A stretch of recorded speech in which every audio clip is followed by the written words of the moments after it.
Here we've got Motorola Edge 20 Lite, and let me show you how to add a fingerprint on this device. So first of all, you need to open the list of all apps, then find and select Settings, and here locate Security, right here.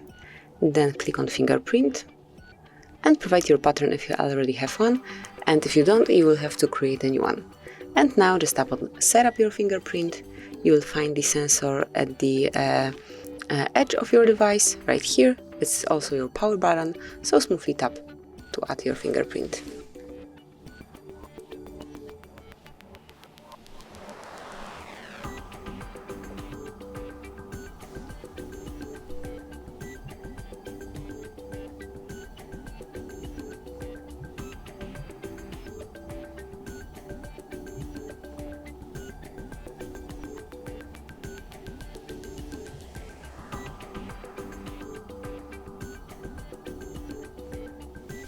And that's it. Then just tap on add another if you would like to add one more, or done to finish the whole operation.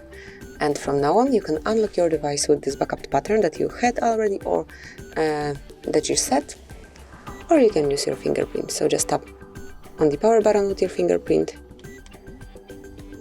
and that's it. Okay, so I locked it again. Just add it here, and that's it. And that would be all. This is it. Thank you for watching. Please subscribe our channel and leave the thumbs up.